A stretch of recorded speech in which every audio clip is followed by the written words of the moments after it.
Hello and welcome. We're in Riyadh hours before the awarding ceremony of King Faisal Prize. And with us today is Professor Jean Fréchet, Vice President Emeritus at KAUST and the winner of King Faisal Prize in Science for the field of chemistry. Congratulations. Well, thank you. How do you feel? Well, very good. This is a very special event for me. To be recognized in the kingdom is something amazing. Certainly something I did not expect, but it's a special pleasure because I have had so many good years at KAUST, and it of course brings back the past, the time when I did the research which is honored by this prize. Tell us a bit more about the research that's behind winning this prize. So there are several parts to this, but the key part, I think, is a research done quite a long time ago. When I was a young professor, I went on a sabbatical leave in industry. And at that time, the IBM laboratories were world famous for their research. I joined a group there looking at microlithography. It's a process akin to photography, but essentially used to make electronic devices. And one of the key steps in photolithography is, of course, the medium, the polymer which is being used. I'm a polymer chemist. So I was brought in to develop new polymers to help improve the process of microlithography. So this essentially amounted to trying to change the process completely because it was hitting essentially a brick wall. They were trying to make smaller and smaller transistors to be able to pack more transistors on a single computer chip. And this was very difficult. This was limited by many factors, including the wavelength of light. So they had to go to shorter and shorter wavelengths to make smaller and smaller transistors. And this could not be done. It needed a totally new idea.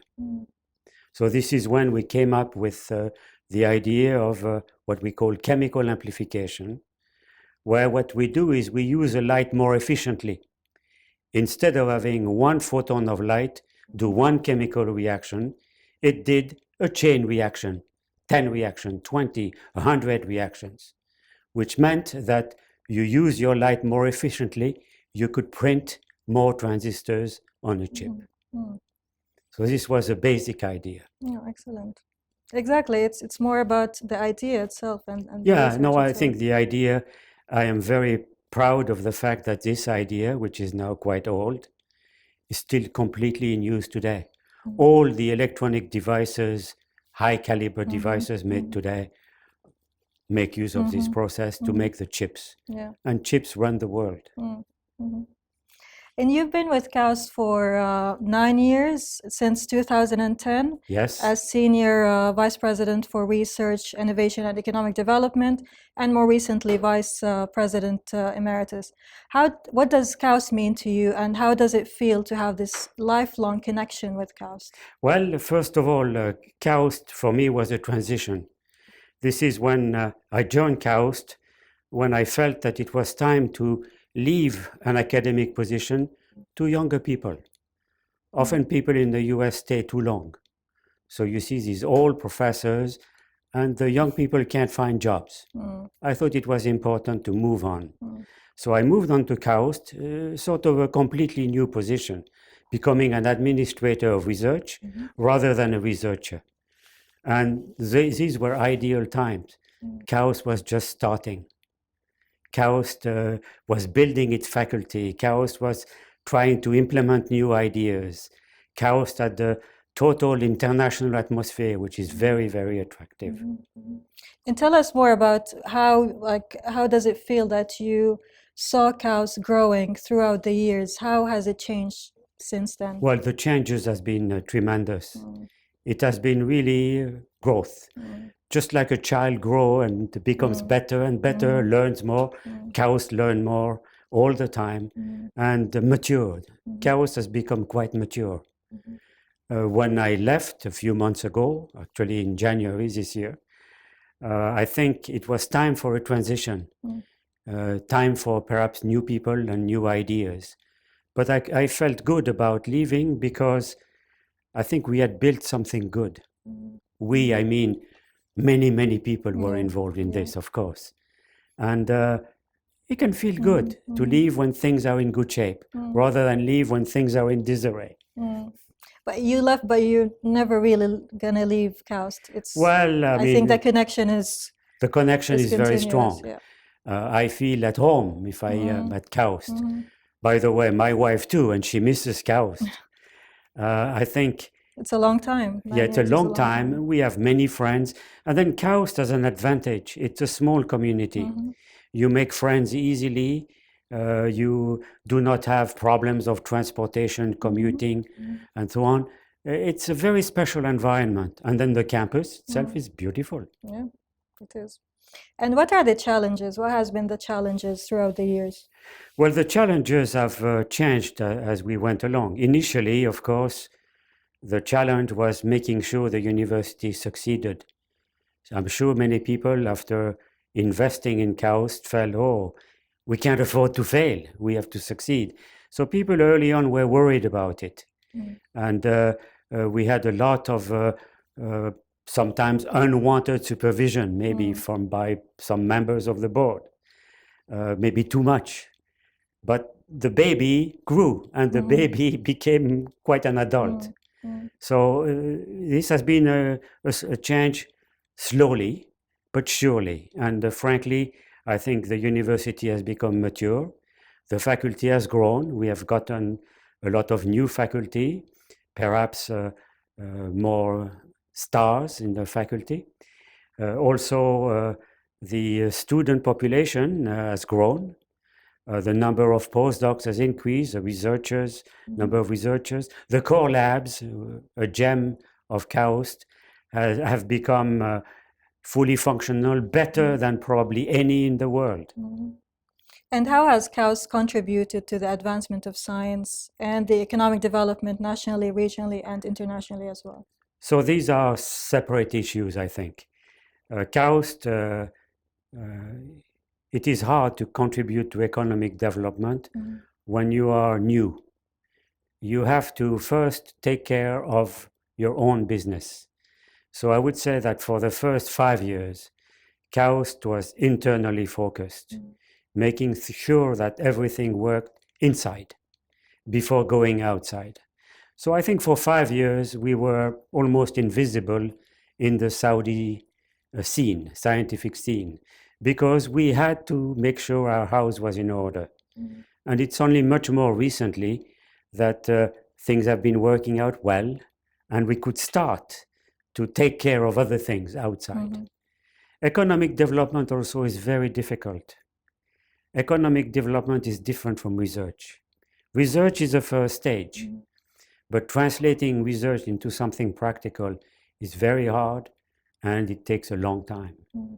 So I think people often are impatient. They think that an invention made today will have an impact immediately tomorrow. It's not the case. For example, this chemical amplification. I think the invention was made in 1979. The patents finally were granted in 1985.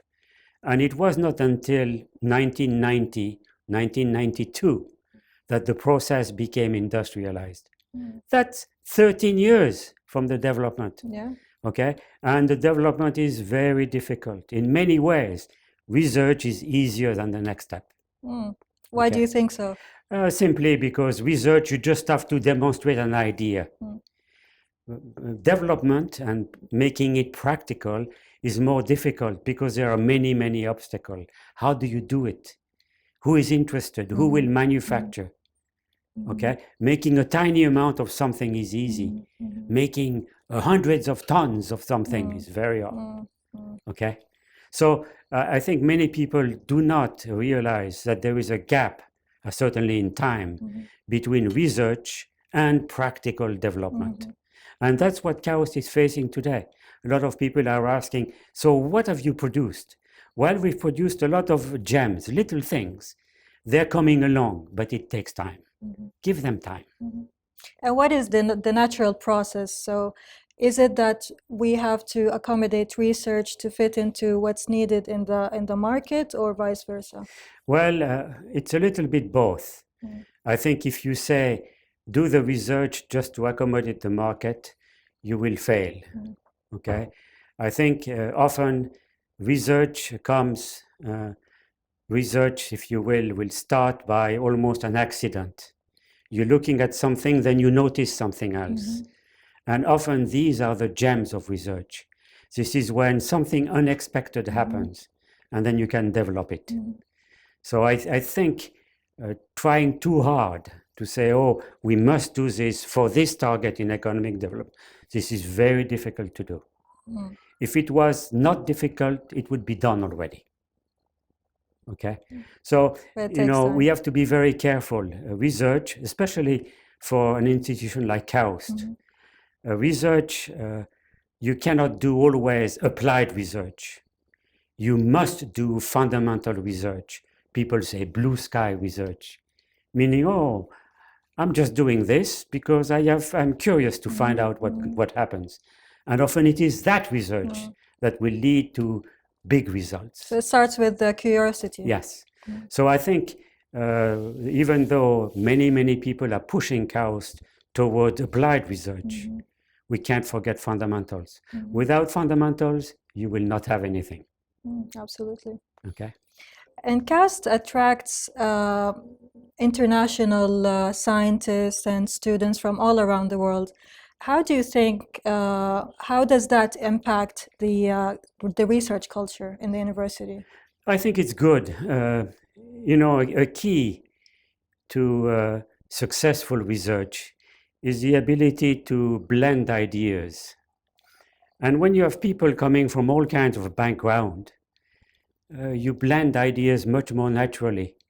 One person thinks this, another thinks that. You put the two together and you got something. So I think having people coming from different backgrounds, people having different ideas, different needs, different targets is very important, and it pays off. I think, I grew up in the system basically of the United States. And in United States universities, you have a melting pot, people coming from all over the world. And I think in large part, this is why the US has been so successful. It has been successful because it has attracted people from right and left, from all over the world. And KAUST is doing this in Saudi Arabia. We bring people from all over. And I think this bodes well for the future. And what do you think of the multidisciplinary research at KAUST? Because that's one of the fundamentals that KAUST research is based on. Yeah, so, multidisciplinary is a big word. I think KAUST, being a small community, people automatically will talk to their neighbor, and their neighbor does something different. Their neighbor is not in the same field. So you meld the people, you mesh them together. People interact, ideas go right and left. Something I always told my students is be generous with your ideas. When you have an idea, discuss it with other people. Because first of all, when you talk about an idea, it generates more ideas. If I give you an idea, you might give me back another one. And everybody benefits. And I think this is what you find in a multidisciplinary environment. Somebody will speak about chemistry, somebody will talk about engineering, and then somebody else will think about applying it in biology, for example. Okay? So it's an exchange of knowledge. It's an exchange of knowledge. And the more of this you have, the more intermingling of things you have, the better you are. In many classical universities, you have a department of biology, department of physics, and so on. KAUST, we don't have this. KAUST, in our buildings, you find that you have a physicist staying next to a biologist, and then there is a chemist down the hall. And that's very good. Yeah. That favors interaction. And what would you advise young scientists who aspire to become like you, to win international recognition? What would you advise them? Well, they have to not be afraid to express themselves, to express their ideas. You have to work hard, but you have to also establish a work balance. You have to work hard and play hard. Make sure that your mind is not one track only.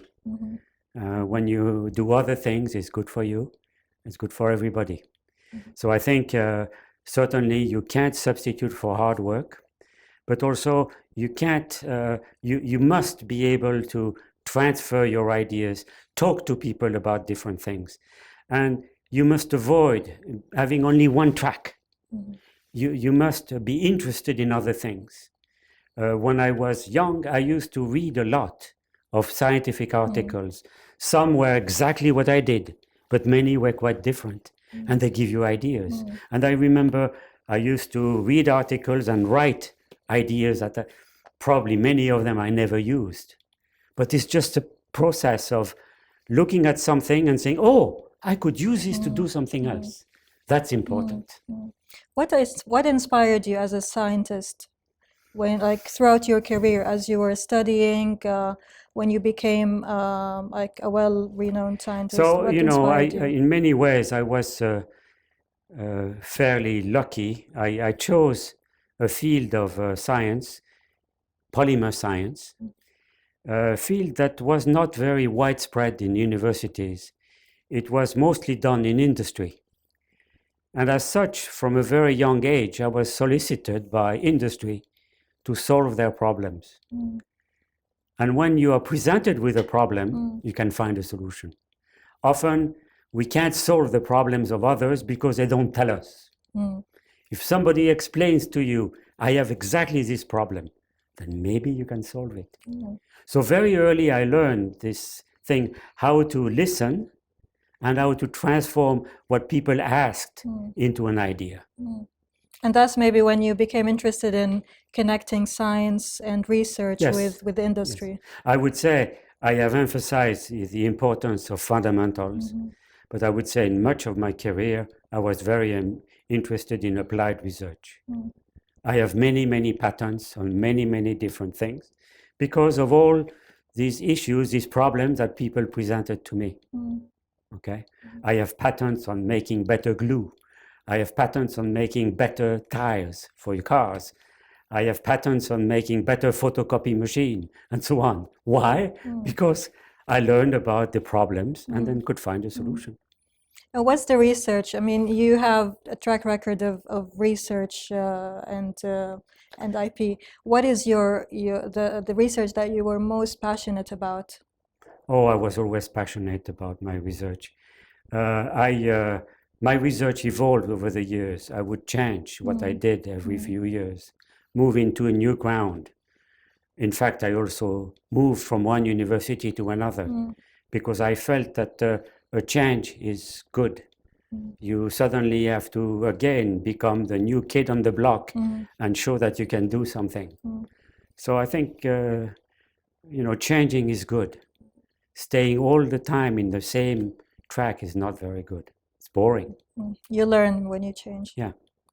How would you describe the future at KAUST? Well, the future at KAUST, of course, it depends largely on the faculty, the administration. The administration has to take care of KAUST. KAUST is a baby that still needs to be nursed very carefully. And then, as everywhere else, it will largely depend on the quality of the students. The students are key. What's a university? A university is a factory. It produces people, students. Students graduate and become the future. So the future of KAUST will depend on maintaining this quality, having top-notch faculty who will be very good educators, who will know how to help their students develop, guide them a little bit in the early stage of their career. Once they are out there, well, they'll do their own thing. And as we approach the 10th anniversary of KAUST, what would you expect the second decade would be focused on? Well, I expect the second decade will be a decade of growth. The university is still small. I think it has to almost double in size. When I say double, it's mostly the size of the faculty. It has to increase the size of its research operation, more researchers, students, postdocs, professional researchers. This has to grow, continue growing. KAUST has fantastic facilities. The core lab, as I mentioned, is unique in the world. The quality, the breadth of what they offer is fantastic. KAUST has access to the best equipment in the world. Now, the key is use it and use it well. Equipment doesn't get better with age. Okay, it has to be used. And who uses it? The students, the postdocs. So the future of KAUST depends on people. Thank you very much. Thank you.